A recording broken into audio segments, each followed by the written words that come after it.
Yeah, it's been a while since the last all A and S ranked video, hasn't it? Oh.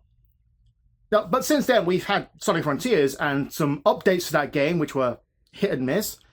Sonic Origins got a physical release, Sonic Origins Plus, which I called they were going to do that. And Superstars was a thing, I think. Oh, and Shadow the Hedgehog got his own game, Shadow Generations, and that was really good. And I did all S ranks on that, so that one counts. Let's just get to Sonic Heroes. Yeah, Sonic Heroes.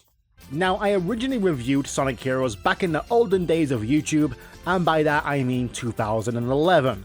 At the time, it was considered my favorite 3D title.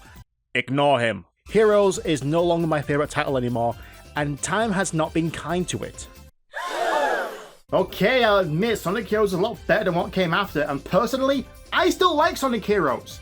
But remember, I got every A rank in this game, so believe me when I say that this game has problems.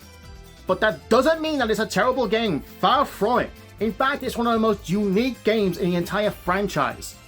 But what does it do differently compared to Sonic Adventure 2?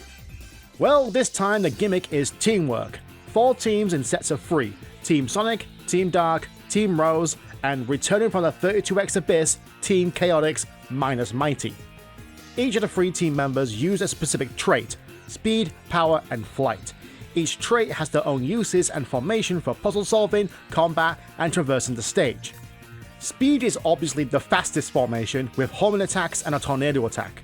Flight allows you to carry your team, fire them off to stun enemies, and fly for a short period. Finally, power is the strongest, with hard-hitting attacks, slam dunk or fire your teammates like cannonballs, and also performing glides. Utilizing your team formations allows you to solve puzzles to advance and deal as much damage to Eggman's robots. And yes, I said damage because unlike every other game before, all the enemies have health bars. A single homing attack won't destroy their egg pod. You need to get your whole team to do it for you, or level up your team with power cores, another first for the series. These increase your attack power, making what was once complex and time-consuming to merely trivial, such as Flight's Thundershoot, being able to take out enemies rather than stun them, and scaling up, and yes, I do mean up, a pole no longer needs a tornado. To top all that off are Team Blasts, which is your basic clear-out attack once you fill the bar with rings and attacking enemies. Furthermore, the game design itself employs a more classic sense of progression, compared to the Sonic Adventure games. Each zone, as it were, lasts for 2 stages and a boss, which rotates between Eggman, a team battle, and the Robot Gauntlet. Plus, the special stages return for extra lives and Chaos Emeralds, which are okay. I like them, and so did whoever made the Generations port on 3DS, but they have an infamous legacy for being unwieldy in regards to the tube design and controls. But when collected, they unlock the last story to battle the real villain of the game, Neo Metal Sonic. Though it might seem repetitive to play the game 4 times as different teams and also get the Chaos Emeralds to unlock that story, there are 2 things that make each team different. 1. Team Blast. Each team has a cooldown effect or bonus depending on your team, such as Team Dark being able to freeze time, or Team Rose giving you invincibility and leveling up each team member once. And 2. Difficulty. Though the stage design remains the same, the length of which you play as well as the enemy placements and hazards differ depending on which team you play as. Team Rose is easy, Team Sonic is normal, Team Dark is hard, and Team Chaotix is mission based, which gives a unique spin on the gameplay. That said though, the controls are not as tight as they should be. It feels like I'm slipping around while turning, and grinding doesn't seem to have been improved between both games. Also, the level design in the latter half of the game, especially for Team Dark and Chaotix, work against you in some parts. And points go out to Bingo Highway for being the worst pinball-themed stage to play on, though I have played worse pinball minigames. As an aside, I'm probably not the only one who was disappointed with the final battle. Not the battle itself, no, it's actually pretty good. It's just a sheer fact that Knuckles and Tails don't turn super in cutscene or gameplay.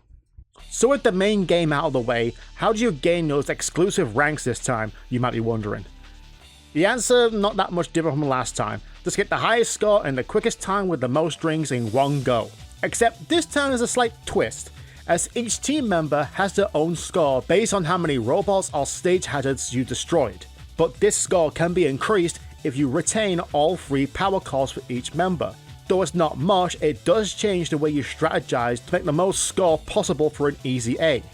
And that's no joke either. The requirements for getting the A ranks are not as difficult or as controller throwing asinine as Adventure 2's. The problem, as I said before, is the level design.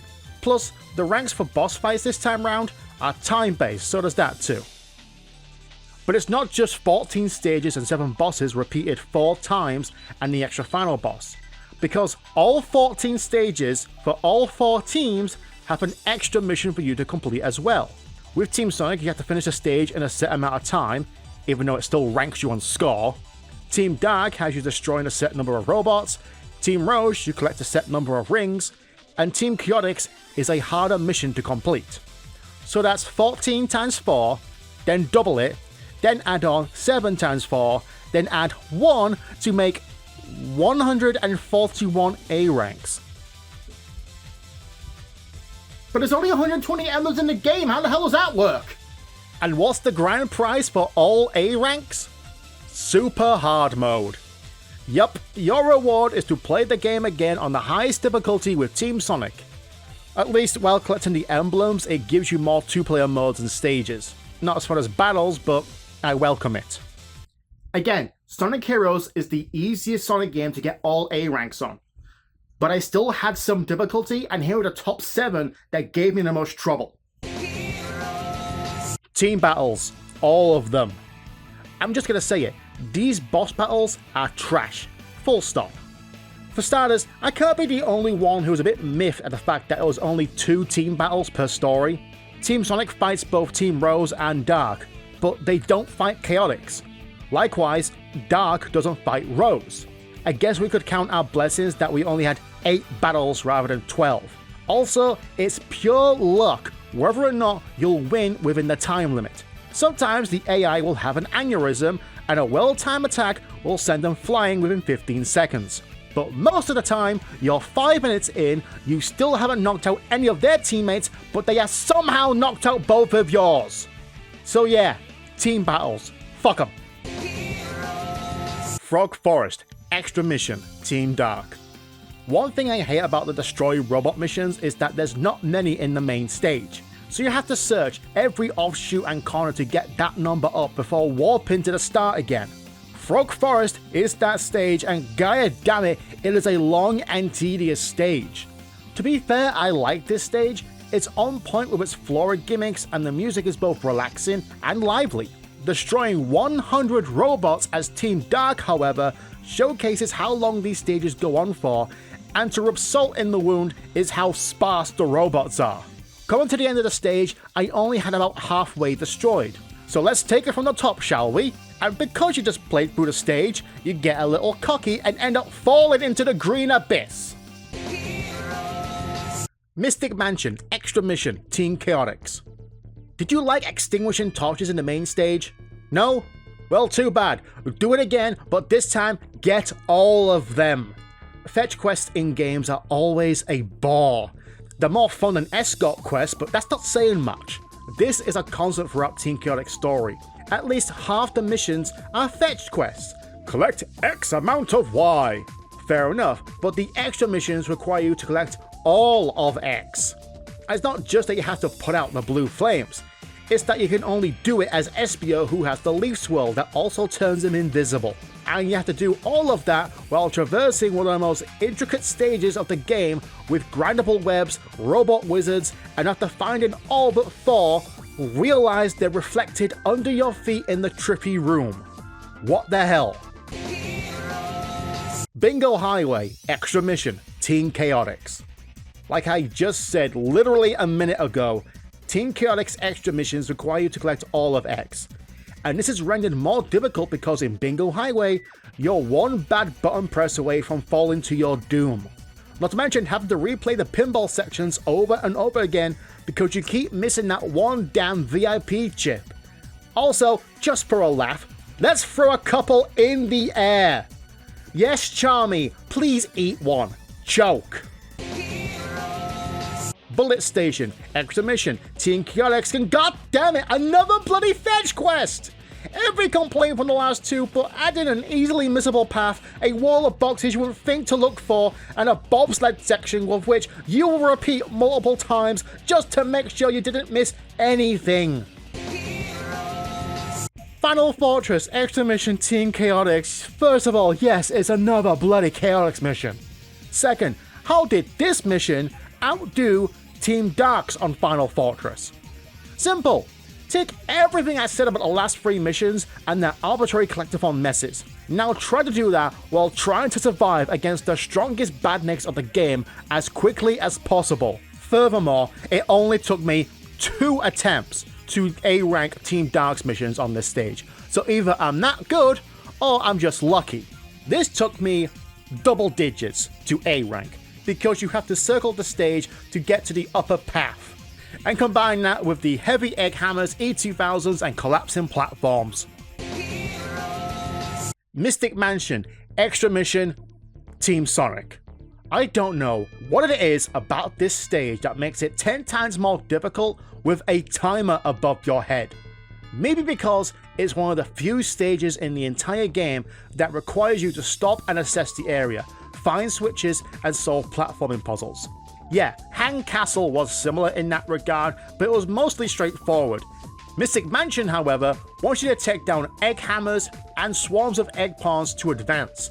Also, not fail the cart section and not stop once. I failed the last section of this stage in the trippy skybox multiple times, from either failing or the time running out. This was the last emblem I got and the last A rank I got, which says a lot for it being the worst one. Though Sonic Heroes is no longer my favourite 3D Sonic game, I still enjoyed this more than Adventure 2. It has more style, more character, and the teamwork mechanic is woven nicely into the gameplay, where it feels second nature to control 3 characters at once. Sure, I have my gripes with this game, but Sonic Heroes is still fun to replay again and again. Now, we move on to the next generation and get all A ranks in more!